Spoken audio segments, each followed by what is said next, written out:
Thank you. Please be seated.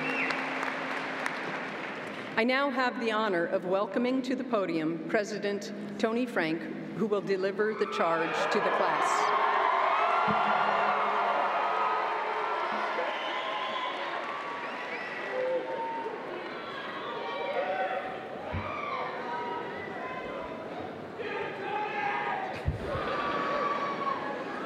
So, a quick, absolutely non-judgmental show of hands. Over the last 48 hours, who had the thought cross their minds, if I hadn't invited my family, I wouldn't come to commencement?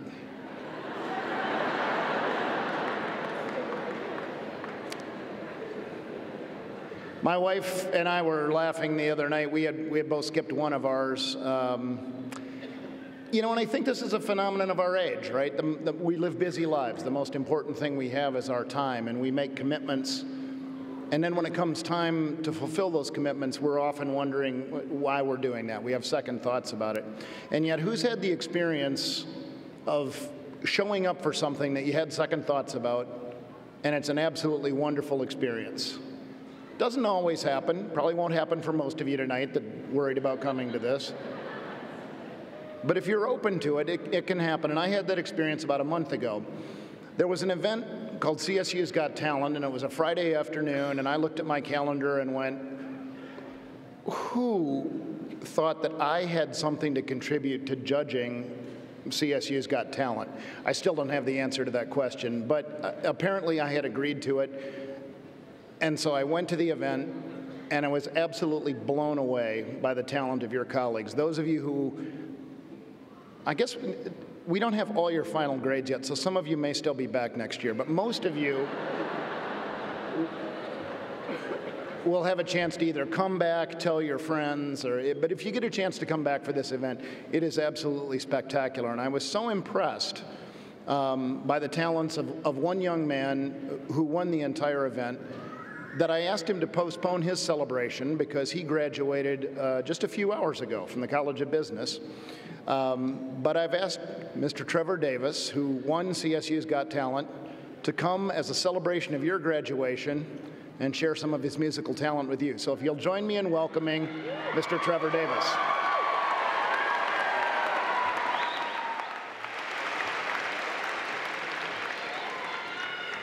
I don't know if you all know this, but it's been rumored that Tony Frank, his skill at the trombone is legendary. And so when he asked me to play at this, one of my original thoughts was, yeah, I'll definitely, I'd love to, on one condition: you need to bring your trombone and play along with me. He's gonna hate me. He's gonna hate me for saying that. I know he is. As you can see, that's not how it happened. I think it probably has something to do with I think he's very humble and he didn't want to show me up. So anyway, I'm performing by myself and I hope you all enjoy this.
and on toes, Colton and sleeping bags. I've come to know the memories, the best things you ever had. That summer shone, beat down on bony bags, so far from home where the ocean stood, down dust and pine cone tracks.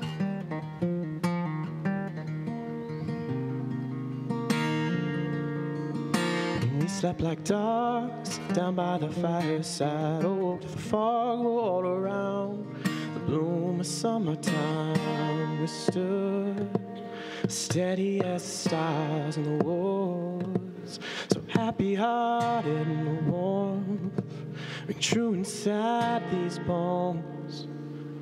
As the old pine fell, we say that just to bless the morning.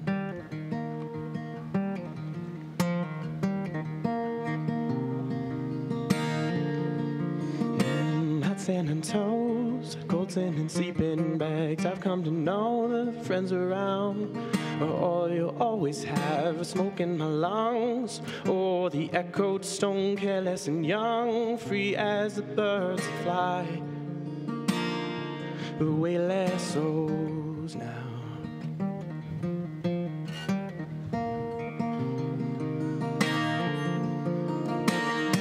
We stood steady as the stars in the woods, so happy-hearted and warm, true inside these bones. We stood steady as the stars in the wood, so happy-hearted in the warmth, ring true inside these bones. As the old pine fell, we sang.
So you've taken a lot of tests in your time at CSU, so indulge me with one more test question before you graduate. And I know it's a College of Liberal Arts, so you're going to want to write an essay, but in the interest of time, we're going to do a straight multiple choice. Dr. Frank asked Trevor to do that. Why? And choice A would be because Trevor's incredibly talented and a really great musician, and Dr. Frank thought it'd be cool. Choice B, see, we've trained you well. Nobody blurted out the answer before hearing the rest of the question. That's impressive. Choice B, because Dr. Frank hoped by using live music, one person would remember one of his commencement addresses. Choice C, Dr. Frank believes, at least in his mind, there's some connection between Trevor and a point he's going to make, and I'll bet he's going to tell us about it.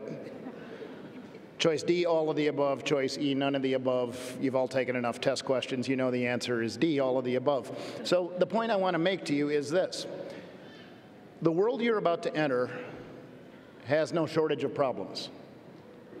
You can see those problems in places like Ferguson, Baltimore, Nairobi, West Africa, Syria, and Nepal. You can see them in a shrinking polar ice cap and an expanding urban food desert. These are serious challenges. Your generation will be hard-pressed to address them. And yet you will have one thing that no generation before you has had. And that, not to put too fine a point on it, is you. I think your generation has the potential to be incredibly special. I think we can expect great things from you. You have commitment, you have passion, your priorities are in the right place. You've been trained to think critically, to challenge authority. You have all the makings of great things.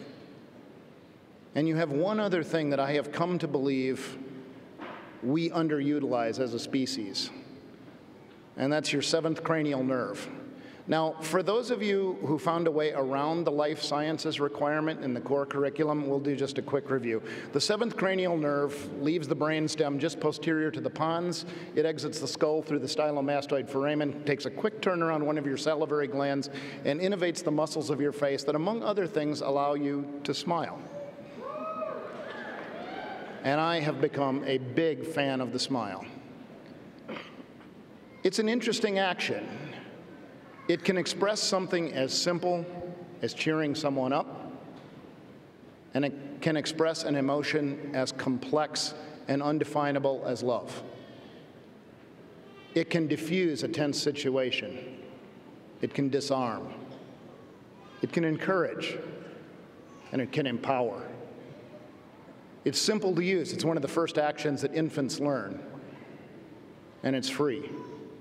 And it's an interesting phenomenon in that while it can change the day and the outlook of the person receiving it, it has at least an equal chance of improving the day and the outlook of the person who gives it away.